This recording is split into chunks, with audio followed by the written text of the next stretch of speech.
So now that we've talked about climate change and its relationship with disaster management, we have spoken how they're related, how disaster management should include climate change, we should go to what the institutional framework is on disaster management.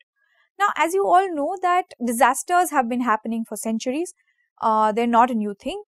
As I mentioned earlier, man-made disasters are probably a more recent consequence of our actions, right?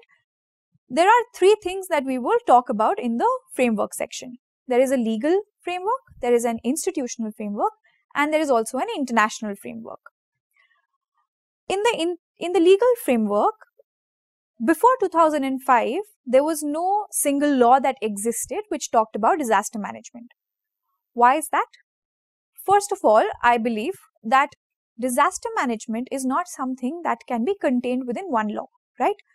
Disasters are not taken care of or handled by one authority only. And so therefore, it is difficult to define and constrict and mandate on disasters within one law. However, over time, and as I mentioned earlier, in the Bhopal gas tragedy, after which the Environment Protection Act was implemented, a lot of other laws came into practice. Slowly and steadily, we started to think about an act which would at least somehow frame what the institutional mechanism should be, right? As I said earlier, we were a more relief-centric approach was taken to disasters. We would think about what is a relief-centric approach. We would look at a disaster, we would see what has happened, how do we deal with it after the disaster has taken place.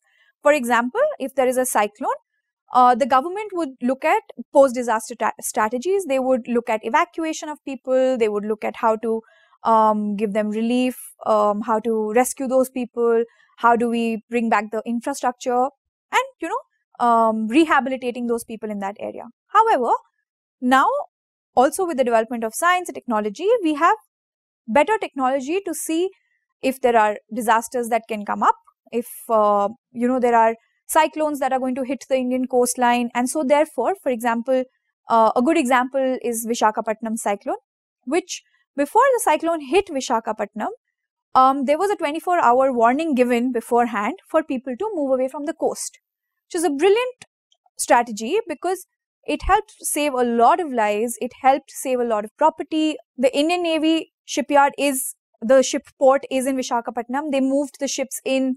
They took all of those measures which are required for preventive strategies, right? And so therefore, all of this has now been mandated under an act. The act is the Disaster Management Act of 2005. It's a very recent act, and therefore, what the Disaster Management Act did was that it gave an institutional setup. I will come to the institutional setup a little later after I've given you the legal framework. The Disaster Management Act also ensured that there was effective management of disasters through, like I said, an establishment of multi-tiered institutional mechanism. These multi-tiered institutions also had very demarcated and differentiated functions that were given to them. Now coming to the institutional framework. The institutional framework is the framework which defines what are the institutions, what are the bodies, what are the authorities that are going to be responsible for disaster management. First of all, at the top level or at the nodal agency for disaster management in the country is Ministry of Home Affairs. Under the Ministry of Home Affairs, there are two key bodies that work with the government, which is the Cabinet Committee on Security and the National Crisis Management Committee. What are these authorities? The National Crisis Management Committee comes into play when there is a disaster that affects more than one state. The institutional framework provides for a state management authority. I'll come to that later. But for example, there is a cyclone that hits the coast of Andhra Pradesh, that hits the coast of, Orissa together. What do we do then? Do we only ask the district disaster management authority, the state disaster management authority to take action? No. The National Crisis Management Committee also plays a part. It plays the part of coordinating, of making sure that the disaster is effectively handled by both the states, right? Below these authorities, the authorities at the top level are the National Disaster Management Authority And under that, the state and the district management authorities. What does the National Disaster Management Authority do? The National Disaster Management Authority is responsible for laying down the policies, the plans, the guidelines for disaster management, and it ensures timely and effective response to disaster.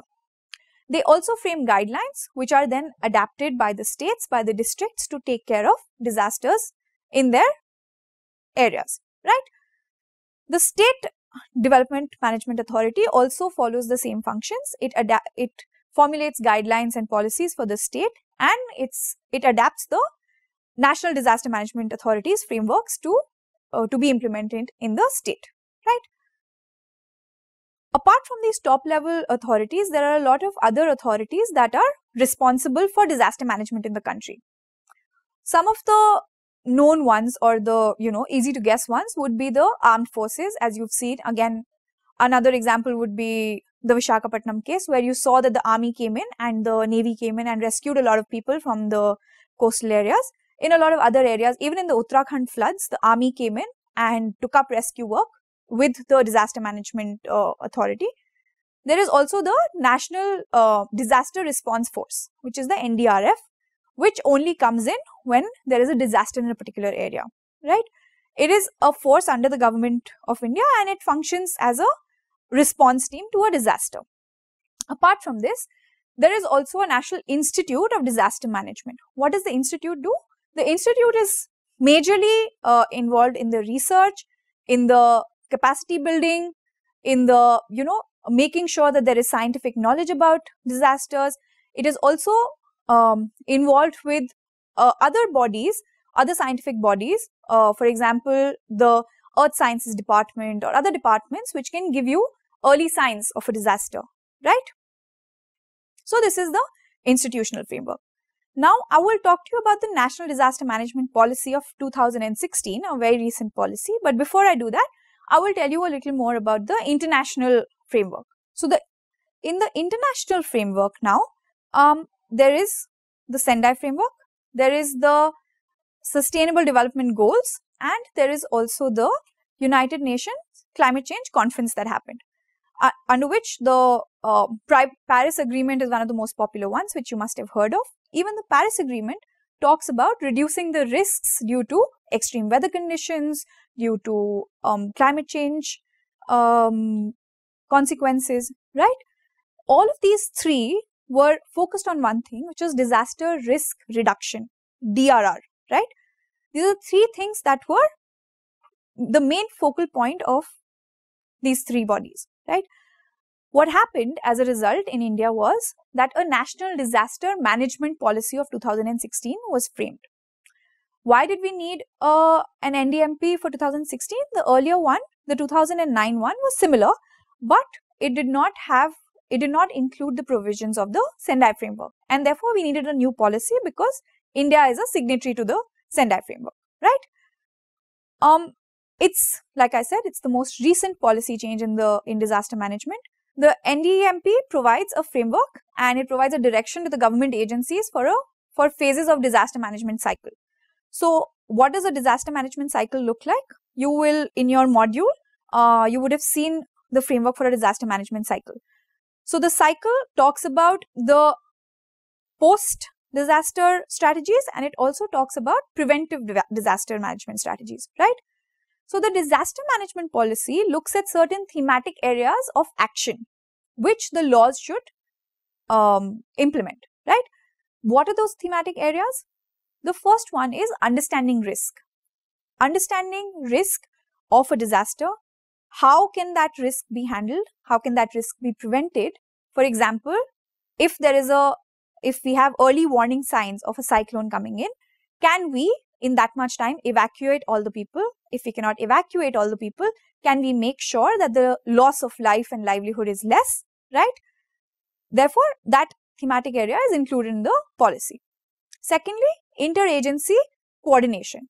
What does interagency coordination mean? Like I was talking to you about the crisis committee, because a disaster cannot be handled by a single agency, by a single government authority, there is need for an interagency coordination. And so therefore, when the National Disaster Management Authority frames guidelines or frames policies, it is essential that the state disaster management authority or the district disaster management authority adopts those. It's essential that the state government adopts those strategies and adopts them within their state laws, policies, or guidelines, right?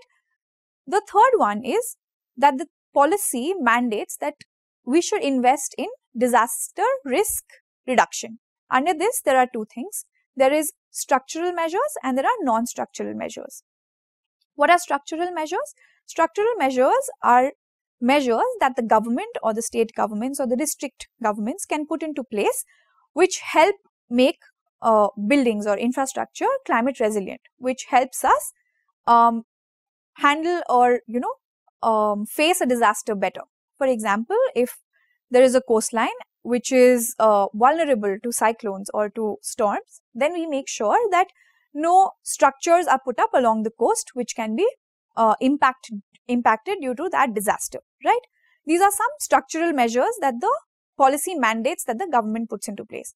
There are non-structural measures, which are policies, guidelines, laws that we should be framing to reduce disaster risk, right? The last thematic area is capacity building. What is capacity building? Capacity building would mean that we increase the understanding of the lay person or people who are involved in disaster management to understand what disasters are, to understand what is the risk associated with them, and also understand how do we deal with these disasters, right?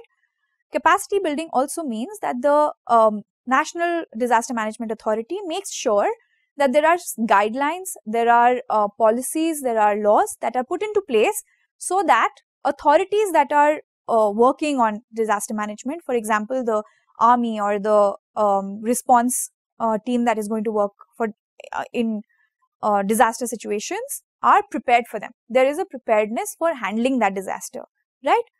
We have to make sure that not only are the government bodies more informed about disasters, we have to make sure that lay person, for example, you or I, are more informed about disasters.